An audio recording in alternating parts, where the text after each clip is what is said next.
नमस्कार। स्वागत करता हूं आप सभी का आपके अपने YouTube channel HK knowledge and more पर।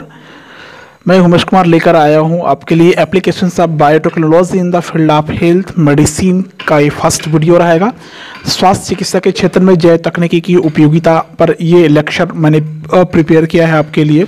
बहुत अच्छे से और ध्यान से सुनिएगा। इससे संबंधित क्वेश्चंस पूछे जाते हैं अलग अलग प्रकार के एग्जाम में, अलग अलग प्रकार के अलग अलग तरीके से। तो मैं बात करूंगा स्वास्थ्य चिकित्सा के क्षेत्र में जैव तकनीकी की उपयोगिता क्या है। ठीक है ना। स्वास्थ्य में और चिकित्सा में, स्वास्थ्य ह्यूमन बींग्स एनिमल्स बींग्स से रिलेटेड है, चिकित्सा इसमें प्लांट एनिमल्स सारे की ट्रीटमेंट या ये कहें कि चिकित्सा से रिलेटेड है या मेडिसिन से रिलेटेड इसमें कंटेंट आपको देखने को मिलेंगे। तो इस वीडियो में जो पहला वीडियो हो रहा है मेरा, इसमें मैं दो कंटेंट लिया है मैंने। Development of vaccine for immunity first, development of vaccine for immunity, और सेकंड लिया है स्टेम सेल टेक्निक। तो इस वीडियो में मैं दो टॉपिक प्रिपेयर किया है आपके लिए। बहुत अच्छे से तैयार रखेंगे आप इस वीडियो में। ठीक है। वीडियो पसंद आता है तो प्लीज वीडियो को लाइक कर देना, सब्सक्राइब करना इसलिए क्योंकि आप पहली बार आए होंगे, मुझे ऐसा लगता है। कमेंट जरूर करें, लाइक जरूर करें। चलिए, शेयर इसलिए करना क्योंकि इसकी ज़रूरत सबको हो सकती है, इस वीडियो की ज़रूरत। शुरू करते हैं video. Development of vaccines for immunity, प्रतिरक्षा के लिए टीके का विकास। तो बायोटेक्नोलॉजी मेडिसिनल साइंस, बायोटेक्नोलॉजी ने मेडिसिनल साइंस में काफ़ी तरक्की की है। आप ये कह सकते हैं कि बायोटेक्नोलॉजी मेडिसिनल साइंस के लिए काफ़ी उपयोगी साबित हुई है। ठीक है। चाहे ह्यूमन बींग्स हो चाहे एनिमल्स हो, सबकी देखभाल करने के लिए बायोटेक्नोलॉजी का व्यवहारिक उपयोग औषधि उत्पादन के क्षेत्र में किया गया था। लेकिन आज इस तकनीक के उपयोग से, बायोटेक्नोलॉजी के उपयोग से औषधि विज्ञान मेडिसिनल साइंस के क्षेत्र में कई स्तरों पर कार्य किया जाने लगा है, जिसमें से दो स्तर की चर्चा हम कर रहे हैं। Development of vaccine for immunity, stem cell technique के बारे में। ठीक है। जैसा आप सबको पता है कि बायोटेक्नोलॉजी आनुवंशिक अभियांत्रिकी या जेनेटिक इंजीनियरिंग के उपयोग के द्वारा मेडिसिनल साइंस में, या ये कहें कि मेडिकल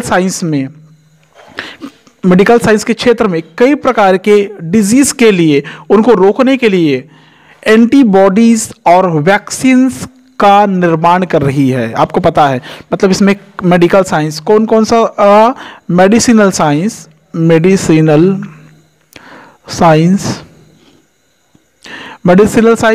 एंड आपको मैंने एक वीडियो दिया था, उस वीडियो में मैंने बताया था कि मेडिसिनल साइंस और मेडिकल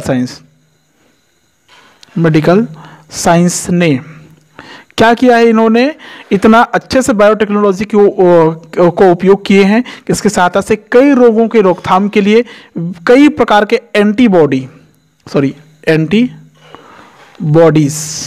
प्रतिजैविक कहते हैं जिसको आप लोग, वह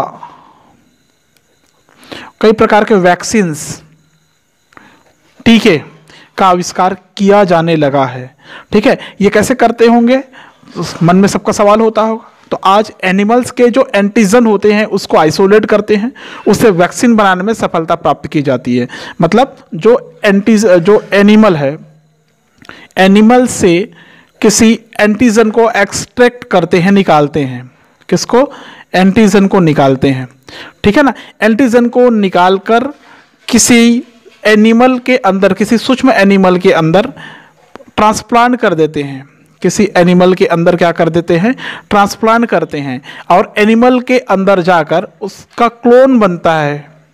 किसका? जो एंटीजन डला हुआ है उसका क्लोन बनता है, उससे संबंधित सीरम बनता है, और वही क्लोन या सीरम बाद में वैक्सीन में कन्वर्ट हो जाता है। मतलब उससे जो निस्संदन प्राप्त किया जाएगा, उससे जो मटेरियल प्राप्त किया जाएगा वो वैक्सीन फॉर्म में होगा। मतलब एंटीजन को पृथक करके उसका टीके बनाने में सफलता प्राप्त किए। सैकड़ों प्रकार के वैक्सीन इससे विकसित किए जा चुके हैं। एंटीजनों को अलग करने की प्राचीन और परंपरागत विधियां जो है वो कंटेमिनेशन कह सकते हैं आप, संदूषण की संभावना बनी रहती है जो काफ़ी ज़्यादा हार्मफुल हो सकती है, ठीक है ना। इसलिए शुद्ध वैक्सीन का उत्पादन अगर करना है आपको तो बायोटेक्नोलॉजी की सहायता से कर सकते हैं। तो इसके लिए 3 मेथड बताई गई है, 3 विधियां बताई गई है, ठीक है। उस मेथड को आप लोग ध्यान रखेंगे, ठीक है। इसके लिए कौन कौन से 3 मेथड बताई गई है। फर्स्ट मेथड जो बताई जाती है, वैक्सीन के उपयोगी एंटीजन का कृत्रिम संश्लेषण किया जाता है। मतलब वैक्सीन के लिए एंटीजन्स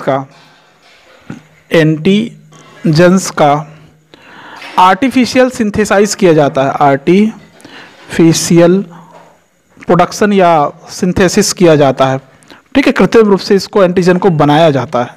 इस प्रकार जो एंटीजन होते हैं, इस एंटीजन को सिंथेटिक एंटीजन कहते हैं, सिंथेटिक एंटीजन कहते हैं। सिंथेटिक एंटीजन या संश्लिष्ट पेप्टाइड भी कह सकते हैं। मतलब एंटीजन मतलब क्या होगा, विभिन्न प्रकार के प्रोटीन्स हो सकते हैं, या ये कहें कि आप एमिनो एसिड के घटक हो सकते हैं। तो पेप्टाइड कहना ज़्यादा अच्छा लगेगा क्योंकि उसमें कई अणु होंगे उसके। दूसरा मेथड इसमें आता है, इसका क्लोन किए गए जीन की सहायता से एंटीजन का संश्लेषण कर सकते हैं। मतलब क्लोन्ड जीन से आप आसानी से एंटीजन बना सकते हैं, एंटीजन प्रोड्यूस कर सकते हैं, उत्पादित कर सकते हैं। किससे? क्लोन जीन से, ठीक है ना। नेक्स्ट प्रक्रिया है, ये किया जा रहा है ना, आज याद रखना। मोनोक्लोनल एंटीबॉडी की सहायता से प्योर एंटीजन को आइसोलेट किया जाता है। मोनोक्लोनल जो एंटीबॉडी होती है, इसके बारे में भी चर्चा करेंगे किसी वीडियो में। मोनोक्लोनल जो एंटीबॉडी होती है, इसकी सहायता से प्योर एंटीजन का फॉर्मेशन किया जाता है। किसका फॉर्मेशन किया जाता है? प्योर एंटीजन का फॉर्मेशन किया जाता है। समझ में आ गया? ठीक है, तो ये 3 मेथड आपको समझ में आया होगा। ठीक है, अब थोड़ा सा मैं इसको डायग्रामेटिक बता देता हूं ताकि आप बहुत अच्छे से इसको क्लियर कर पाए कि कैसे ये तैयार होता होगा। आपकी बुक में है, आपके सिलेबस में है। कोई भी वैक्सीन तैयार करना होगा तो क्या करते हैं, अभी मैक्सिमम वैक्सीन जो तैयार हो रही है किस तरीके से हो रही है देखिए। उसमें क्या होता है, मान लो यहाँ पर मैं एक स्ट्रक्चर इस प्रकार का बनाता हूँ, ठीक है। ये एक बड़ा सा केंद्रक दिखाई देगा आपको और चारों तरफ इस प्रकार ऐसा गुथा हुआ एंटीजन दिखाई देगा। ये हेपेटाइटिस बी समझ सकते हैं, हेपेटाइटिस बी वायरस है। कौन सा वायरस है ये? हेपेटाइटिस बी वायरस है। हेपेटाइटिस बी वायरस है, ठीक है। इसके सरफेस पर सरफेस एंटीजन लगा हुआ है, सरफेस एंटीजन लगा हुआ है। पहले हमने पढ़ा कि एंटीजन को अलग करते हैं, ठीक है ना। तो हम जीन फॉर सरफेस एंटीजन, हम इसके लिए एक जीन तैयार करते हैं। क्या तैयार करते हैं? मान लो ये जीन है, जीन फॉर सरफेस एंटीजन, ये जीन हो गया, ठीक है ना। जीन फॉर सरफेस एंटीजन, एक सरफेस तैयार करते हैं, मतलब सरफेस एंटीजन के लिए एक जीन तैयार करते हैं, ठीक है। उस जीन को, मतलब ये कह सकते हैं आप किसी एक जीन के साथ में मिला दिए पहले, किसको? एंटीजन को, ठीक है। अब उसको क्या करेंगे, किसी इस सेल में उसको क्या कर देंगे? प्रतिस्थापित करेंगे, प्रत्यारोपित कर देंगे, ठीक है ना। तो जब इस ईस्ट सेल में आप इसको डाल देंगे तब क्या होगा, इसके अंदर मैसेंजर आरएनए का फॉर्मेशन होगा। किसका फॉर्मेशन होगा? मैसेंजर आरएनए का फॉर्मेशन होना शुरू हो जाता है, लाइकेज, ठीक है। और यहीं पर आपको देखने को मिलेगा सरफेस एंटीजन, जो ऊपर वाला था ये सरफेस एंटीजन है, ठीक है ना। ये क्या है? Surface antigen. ये क्या है? Messenger RNA. क्लियर है? इसका फॉर्मेशन होना शुरू हो जाता है। किसके अंदर हो रहा है ये? ईस्ट के अंदर हो रहा है, सॉरी, ईस्ट सेल के अंदर हो रहा है। अर्थात मैसेंजर आरएनए अगर बन गया का मतलब होता है ईस्ट सेल कंटेनिंग एंटीजन। मतलब ईस्ट सेल में किसी पात्र में, मैं यहाँ पर एक पात्र बना देता हूँ, वाज ग्लास का पात्र, ठीक है। यहाँ पर अगर कोई मटेरियल भरा हुआ है इसमें, ठीक है, और यहाँ पर इस्ट कोशिका, हम इस इस्ट को डाल दें यहाँ पर, इस्ट सेल कंटेनिंग एंटीजन, मतलब इस्ट सेल को किसी एंटीजन, जो एंटीजन हमने यहाँ पर डाला है उसको एक पात्र में कलेक्ट कर लें। मतलब ये पूरी प्रक्रिया किस में हो रही है, आप समझ लीजिए कल्चर्ड मीडियम में हो रही है, संवर्धित माध्यम में हो रही है। ठीक है, नो डाउट संवर्धित माध्यम में हो रही है। जब संवर्धित माध्यम में हो रही है तो आखिरी में ये जो इस सेल कंटेनिंग जो एंटीजन है, मतलब उसको पूरी तरह से एब्जॉर्ब कर लिया है और अंदर ही अंदर एक सीरम बनाना शुरू कर दिया है, उसको हम कंटेनिंग एंटीजन ये किसके अंदर बना है, इस सेल के अंदर बन गया है। तब इसी से हम हेपेटाइटिस बी वैक्सीन का फॉर्मेशन कर सकते हैं। समझ में आया, किसका वो फॉर्मेशन कर सकते हैं, हेपेटाइटिस बी वैक्सीन का फॉर्मेशन कर सकते हैं। क्लोनिंग के समय विषाणु के वांछित गुण वाले जीन को जीवाणुओं में क्लोनिंग करने के पश्चात जो ट्रांसफॉर्म बैक्टीरिया होता है उससे हम लोग वैक्सीन का उत्पादन कर सकते हैं। तो यहाँ पर वही प्रक्रिया हुई है। क्लोनिंग के समय क्या किए, विषाणुओं के वांछित गुण वाले जीन को, जो जीन चाहिए था हमको एंटीजन, उसको हम लोग ले लिया। ठीक है, उसको क्या करते हैं, ट्रांसफॉर्म बैक्टीरिया में डाल दिए, रूपांतरित जीवाणु मतलब जीवाणु कोशिका में डाल दिए, क्लोनिंग हुआ वहाँ पर और ट्रांसफॉर्म बैक्टीरिया का फॉर्मेशन होता है। ट्रांसफॉर्म बैक्टीरिया फॉर्मेशन हुआ, उससे हम लोग वैक्सीन का निर्माण कर लिए। ठीक है, वो जो तीनों विधि का उपयोग किया जाता है, इन तीनों मेथड का उपयोग किया जाता है इस वैक्सीन को निर्मित करने के लिए किया जाता है। कुछ एग्जाम्पल यहाँ पर मैं देना चाहूँगा आपको, कुछ वैक्सीन के बारे में बात करूँगा कि कैसे कैसे वैक्सीन क्या क्या बन चुका है। जैसे अभी हमने बात किया हेपेटाइटिस बी जो विषाणु है, वायरस है, इससे हेपेटाइटिस बी वैक्सीन का फॉर्मेशन किया गया है। ठीक है, नेक्स्ट अगर बात करें एक डिसीज होता है जानवरों में, foot and mouth disease virus, foot and mouth disease जो वायरस है, इससे इसी प्रकार के वैक्सीन प्राप्त की गई है। ठीक है, नेक्स्ट अगर बात करते हैं आप, जैसे रेबीज वायरस जानते हैं होंगे आप लोग, काफ़ी पॉपुलर है। रेबीज कुत्ते के काटने से होता है, ऐसा सुनते हैं आप, जानते हैं। ठीक है, उसके जीवाणु उसके लार में पाई जाती है, तो इससे रेबीज वैक्सीन का फॉर्मेशन हुआ है। ठीक है, और कुछ एग्जाम्पल के बारे में बात करें, जैसे टाइफाइड तो सुने ही होंगे आप लोग, तो एक प्रजाति साल्मोनेला टाइफीम्यूरियम से टाइफाइड वैक्सीन प्राप्त किया गया है, टाइफाइड वैक्सीन प्राप्त की गई है। ठीक है, जैसे जो हैजा होता है, जैसे क्या बोलते हैं उसको, बैक्टीरिया विब्रियो कॉलेरी। ठीक है, हैजा के जो विषाणु है विब्रियो कॉलेरी, उससे कॉलरा विषाणु बनाया गया है। कॉलरा वायरस से वैक्सीन को तैयार किया गया है। और जानते होंगे आप लोग, जो पोलियो विषाणु है, पोलियो वायरस है, उससे पोलियो वैक्सीन का फॉर्मेशन किया गया है। तो ये कुछ एग्जाम्पल हो गए इसमें, जो आपको ध्यान रखना है, आपको याद रखना है। अब मैं जा रहा हूँ इस वीडियो का सेकेंड कंटेंट में, जो कि था स्टेम सेल टेक्निक। ठीक है, पहला हो गया, अब दूसरे में जाते हैं, स्टेम सेल टेक्निक में। तो स्टेम सेल टेक्निक जो होता है, ये क्या होता है, स्टेम यानी कि तना कह सकते हैं आप, तना तो जानते होंगे, लेकिन मैं कहता हूँ कि मुख्य कुछ ऐसी सेल्स होती है जो स्टेम सेल होती है। ठीक है, तो इस स्टेम कोशिका तकनीक तेजी से विकसित होने वाली टेक्निक है, जिसमें एक कोशिका के जितने भी साइंटिस्ट हैं, कोशिका से संबंधित जितने भी साइंटिस्ट हैं, जितने भी प्रकार के जेनेटिक्स का स्टडी करने वाले साइंटिस्ट हैं, ठीक है, सबके ज्ञान को मिलाकर स्टेम कोशिका की सहायता से कई जानलेवा और अन्य बीमारियों के लिए उपचार निकाला गया है स्टेम सेल टेक्निक से। स्टेम कोशिका क्या होता है, नॉन स्पेशलाइज्ड या अविशेषीकृत होता है। स्टेम सेल क्या होता है, नॉन स्पेशलाइज्ड होता है, ये याद रखेंगे, नॉन स्पेशलाइज्ड होता है, अविशेषीकृत होता है, अविभाजित होता है, नॉन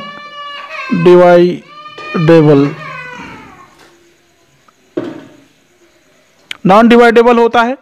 ठीक है, नॉन डिवाइडेबल जेनेटिक सेल होती है एक, जो कि विभाजित होकर या डिवाइड होकर अपने जैसी प्रतिलिपियां बनाने में सक्षम होता है। अविभाजित मतलब खुद तो अविभाजित होती है, लेकिन उसमें विभाजन की प्रक्रिया के द्वारा प्रतिलिपियां या अपने समान क्लोन बनाने की क्षमता होती है, जिसको हम विभेदित करके विशिष्ट प्रकार की कोशिकाएं, जैसे विभेदित करके कहने का मतलब हम एक ऑर्गन से उसको प्राप्त कर सकते हैं, like as liver cell, blood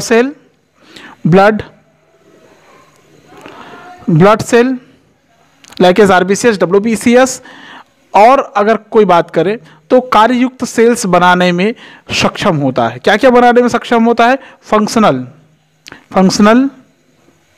cell बनाने में सक्षम होता है।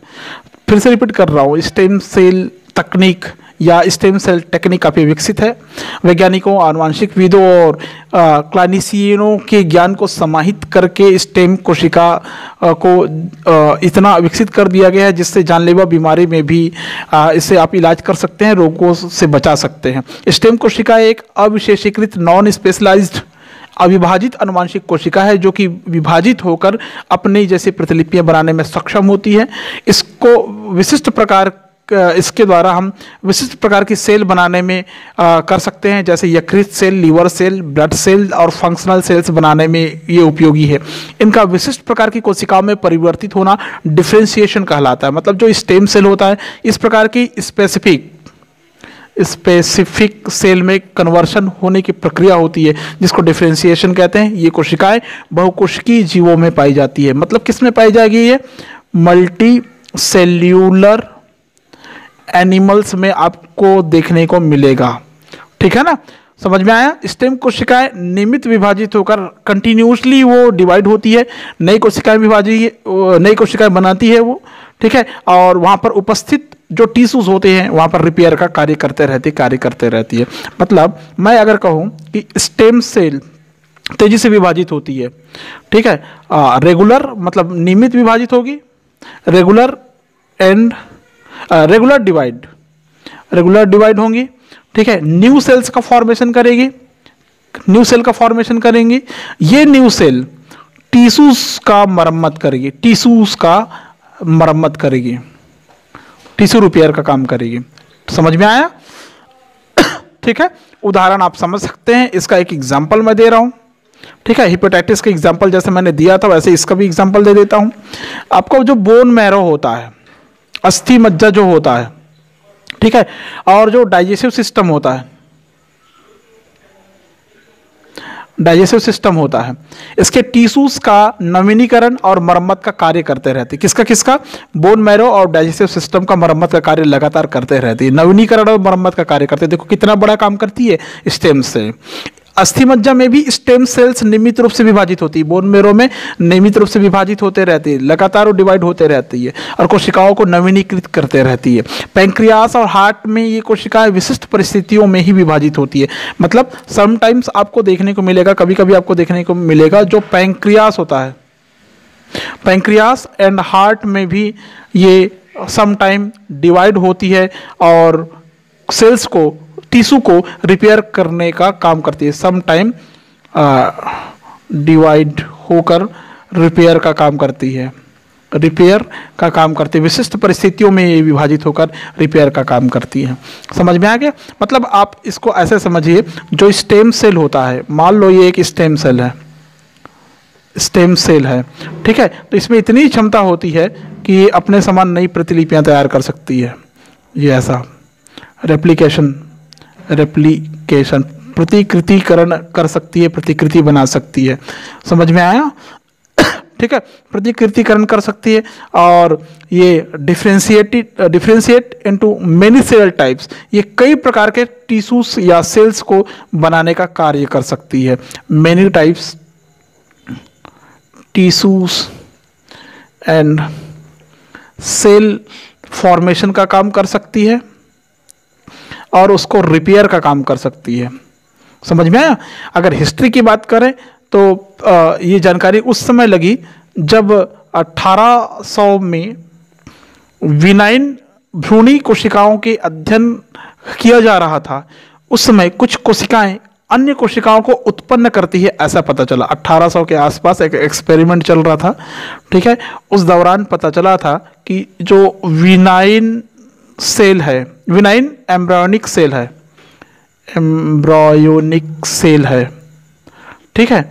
इसके अध्ययन के दौरान ये पता चला था कि कुछ कोशिकाएं ऐसी होती हैं जो दूसरी कोशिकाओं को या उसी प्रकार की कोशिकाओं को उत्पादित करती है, ऐसा समझ सकते हैं, ठीक है। बाद में 1900 में वास्तविक स्टेम कोशिका की खोज हुई। उस समय ये पाया गया, माने एक्चुअल डिस्कवर की बात करें तो 1900 को ही माना जाएगा। कुछ कोशिकाएं रुधिर कोशिकाएं बना रही हैं, मतलब यहाँ पर देखा गया कुछ सेल्स ऐसे होते हैं जो किसको बनाते हैं, ब्लड सेल्स को बनाने का काम करती है, ब्लड सेल्स को बनाने का काम करती है। समझ में आएगा। स्टेम सेल शब्द का सबसे पहले प्रयोग, अगर इस वर्ड की बात करें, स्टेम सेल वर्ड की बात करें, तो सबसे पहले प्रयोग रशियन साइंटिस्ट अलेक्जेंडर मैक्सिमो ने किया था। अलेक्जेंडर मैक्सिमो ने 1908 में किया था, ठीक है। 1968 में SCID का सफल उपचार, SCID मतलब SCID एक रोग है, इसके लिए मैंने एक वीडियो बनाया था, वो ठीक है, खतरनाक डिसीज है। इसके उपचार बोन मैरो के ट्रांसप्लांट से किया गया, बोन मैरो ट्रांसप्लांट करके इसको उपचारित किया गया, इसको ठीक किया गया। मनुष्य का जो कार्ड होता है, नाड़ी होता है, उसके रुधिर में हीमोपोएटिक स्टेम सेल्स पाई जाती है। याद रखना, मानव के जो रुधिर होते हैं, ह्यूमन ब्लड जो होते हैं, उसमें हीमोपोएटिक स्टेम सेल पाई जाती है, ठीक है। 2007 में डॉक्टर एंथोनी अटाला ने एमनियोटिक द्रव से स्टेम सेल पृथक किया था, ठीक है ना, आपको ये पता होना चाहिए। 2007 में किसने, डॉक्टर एंथोनी अटाला ने, किससे, एमनियोटिक फ्लूइड से स्टेम सेल को पृथक किया था, ठीक है। बाद में मारियो कैपेथी, मार्टिन इवांस और ऑलिवर स्मिथीज को 2007 में चूहों में स्टेम सेल्स पर कार्य करने के लिए नोबेल पुरस्कार दिया गया था। किसको किसको, कई साइंटिस्ट के नेम आते हैं इसमें। एक है Mario Capecchi, Martin Evans and Oliver Smithies को 2007 में रैट्स में, चूहों में स्टेम कोशिका पर कार्य करने के लिए नोबेल पुरस्कार दिया गया था, नोबेल प्राइज से सम्मानित किया गया था। क्लियर है। तो आप समझ सकते हैं कि बायोटेक्नोलॉजी का स्वास्थ्य और चिकित्सा के क्षेत्र में कितना बड़ा योगदान यहाँ पर है। आपको पता चल गया होगा कि कैसे टीके का आविष्कार या विकास किया जाता है बायोटेक्नोलॉजी के आविष्कार से, और कैसे स्टेम सेल टेक्निक के द्वारा किसी नई सेल्स को बनाई जा सकती है। उम्मीद करता हूँ कि वीडियो सबको पसंद आया होगा। वीडियो को प्लीज़ लाइक करें, शेयर करें, कमेंट करें। चैनल पर पहली बार आए तो प्लीज़ सब्सक्राइब कर लें ताकि इसी प्रकार की वीडियो आपको हमेशा प्राप्त हो। Thank you so much.